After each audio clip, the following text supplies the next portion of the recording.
학교 비정규직 노동조합이 총파업에 돌입하면서 전남 지역 학교 200여 곳이 급식의 차질을 빚었습니다. 파업 이틀째인 내일도 156개 학교에서 단체 급식에 차질이 생길 것으로 예상됩니다. 더불어민주당이 공천 심사 단계부터 여성과 정치 신인에게 가산점을 주는 내용의 공천 룰을 확정했습니다. 40여 년 만에 전남에서 여성 국회의원이 나올지 주목됩니다. 화순군 산림사업 비리를 수사하고 있는 검찰이 윗선의 개입 여부를 확인하고 있습니다. 시민단체는 구충군 화순군수의 사죄와 철저한 진상규명을 촉구하고 나섰습니다.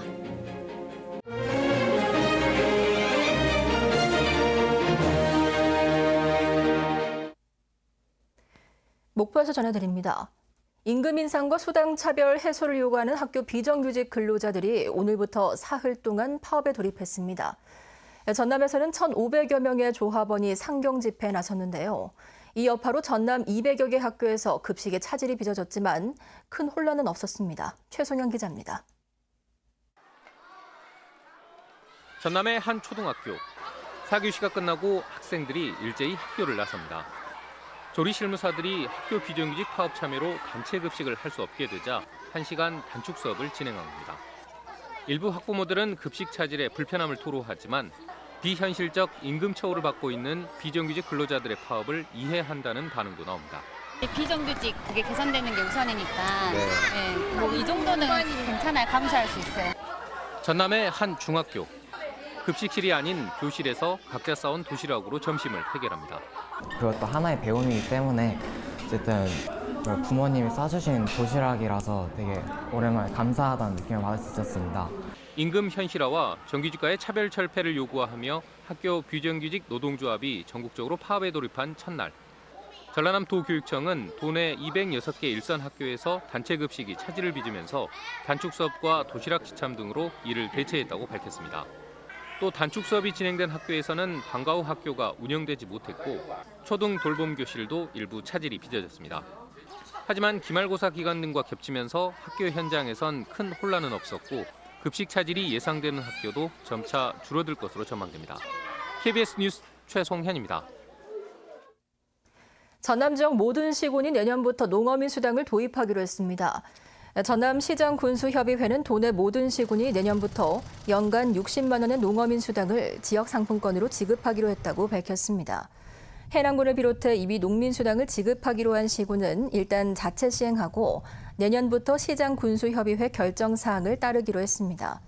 전남도는 시군과 협의를 거쳐 도와 시군의 농어민 수당 분담 비율 등을 확정할 방침입니다.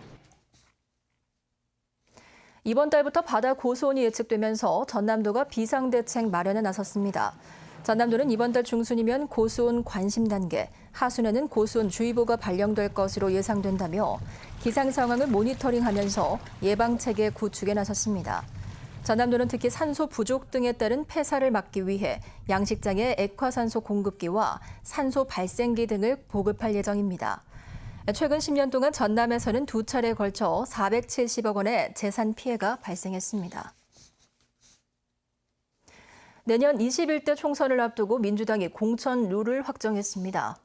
여성의 정치 참여 기회를 확대하기 위한 가산점 상향 등이 포함되어 있는데 전남 지역에서도 여성 국회의원이 탄생할지 주목됩니다. 보도에 최정민 기자입니다. 민주당이 확정한 내년 총선 공천 룰의 특징은 새 인물 찾기로 압축됐습니다. 우선 여성에게는 공천 심사 가산점을 최고 25%로 상향해 역대 공천 가운데 가장 높게 책정됐고 청년과 장애인 등에 대한 가산점도 최대 25%로 올렸습니다. 현역과 새 인물 간의 치열한 경쟁을 통해 본선에서의 몸집을 키우겠다는 보관입니다. 확정된 공천 룰을 통해 투명하고 객관적이며 예측 가능한 시스템 공천을 진행하여 특히 여성에 대한 가산점 상향은 전남 지역 유권자들도 주목하고 있습니다. 지금까지 치러진 총선 가운데 전남의 국회의원은 모두 410명이 배출됐지만 이 가운데 여성 국회의원은 9대 신민당 소속의 김윤덕 의원 1명을 제외하고는 전무한 상황이기 때문입니다. 전남에서 여성 의원이 탄생할 경우 그 의미는 남다를 것이라는 전망이 나오고 있습니다. 여성들에게 그 기회를 줄 수 있는 프로테지를 주면 이제 그걸 발판 삼아서 많이 너도 나도 참여를 하겠다 그런 거죠. 여기에다 현역 의원의 경우 전원 경선을 원칙으로 하면서 기득권을 내려놓겠다는 민주당. 전남에서도 새로운 인물이 주류 정치권에 들어설 수 있을지 주목됩니다. KBS 뉴스 최정민입니다. 화순군의 산림사업 비리와 관련해 간부 공무원을 구속 수사하고 있는 검찰이 윗선의 개입 여부도 들여다보고 있습니다.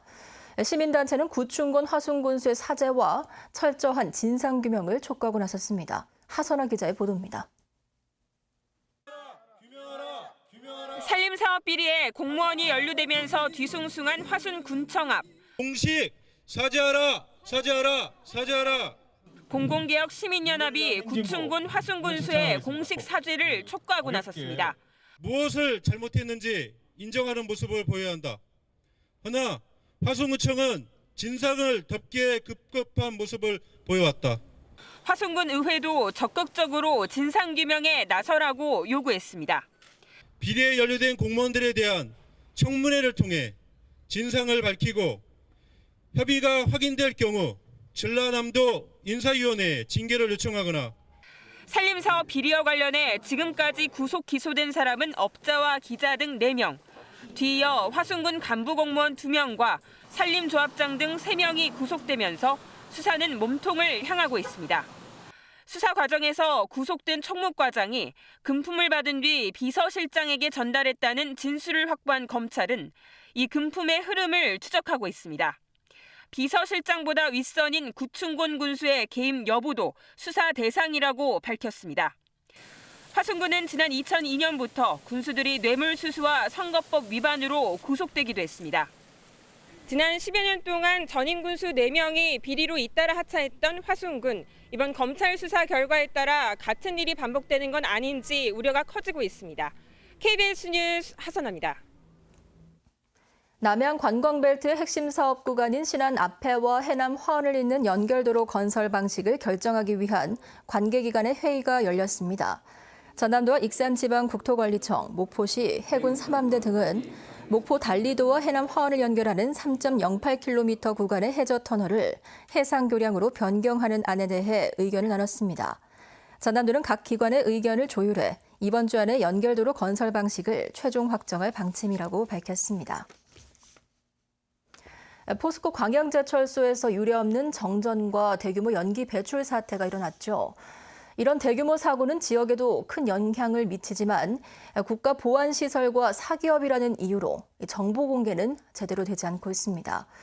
제철소와 산업단지 등의 사고 관련 정보만이라도 투명하게 공개할 수 있는 제도가 필요하다는 주장이 나옵니다. 양창희 기자입니다. 지난 1일 정전으로 인해 불꽃과 함께 연기가 치솟은 광양제철소. 출입은 물론 밖에서 제철소 건물을 촬영하는 것도 쉽지 않습니다. 비상 상황에서 분수 물자를 공급하는 국가 중요 시설이라는 이유에서입니다. 그 자체가 학급들은 당연히 제재하는 게 맞고요. 이렇게 제철소의 외부 노출이 보안을 명목으로 최소화됐다면 각종 사고나 고장과 관련한 정보는 사익이라는 논리에 막혀 제대로 공개되지 않고 있습니다. 인명피해가 발생해 경찰 수사 등이 이루어지지 않는 이상 사기업인 포스코가 운영 등의 문제를 외부에 공개할 의무가 없기 때문입니다. 이번에 일어난 정전과 연기 배출 사태도 포스코가 먼저 나서서 밝히지 않는 이상 원인이 뭔지, 사고 경위는 어떻게 되는지, 어떤 물질이 나왔는지 등을 정확히 알기는 어려운 형편입니다. 주민들은 제철소에서 잇따르는 사고로 불안한 데다 관련 정보도 차단돼 있어 답답합니다. 의심스럽고 불안하지 않을 수가 있는 것도 옆에서 하니까. 그리고 그 안에 불길이 잘못되면 날라오는 것도 이 사하게 오개불하거든요.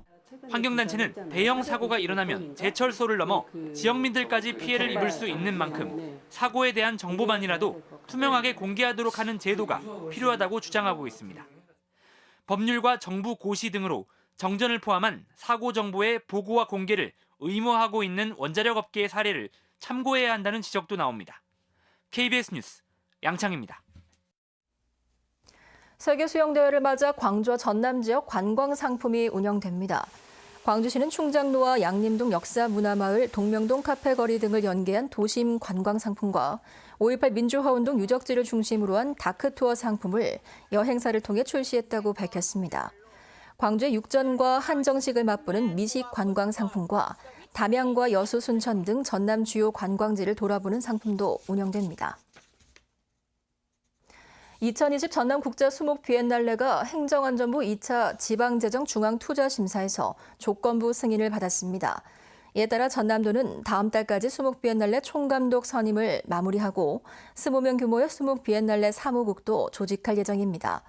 전남도는 또 비엔날레 행사 효과 극대화와 전시 내용의 예술성 확보 방안 등을 세부 실행계획 수립에 적극 반영할 예정입니다.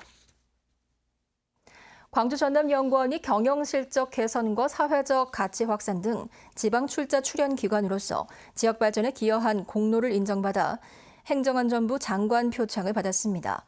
행정안전부는 광주 전남연구원이 2017년 조기 대선 당시 선제적으로 지역 발전 과제를 발굴하고 대통령 공약에 반영한 점이 인정됐으며 민선책이 출범에 앞서 광주 전남 27개 시군구 발전 구상을 제시하는 등 정책 초안을 가다듬는 데 일조했다고 밝혔습니다. 전남대가 로이터 뉴스가 발표한 아시아 태평양 혁신대학 평가에서 50위에 올랐습니다. 전남대학교는 아시아 지역으로 한정한 이 평가에서 국내 거점 국립대 중에서 2위, 전체 대학 중 13위로 평가되면서 지난해 55위보다 높아졌다고 밝혔습니다. 또 국립타이완대학이 발표한 세계대학 과학 논문 성과에서는 국내 대학 중 11위를 차지했습니다. 목포였습니다.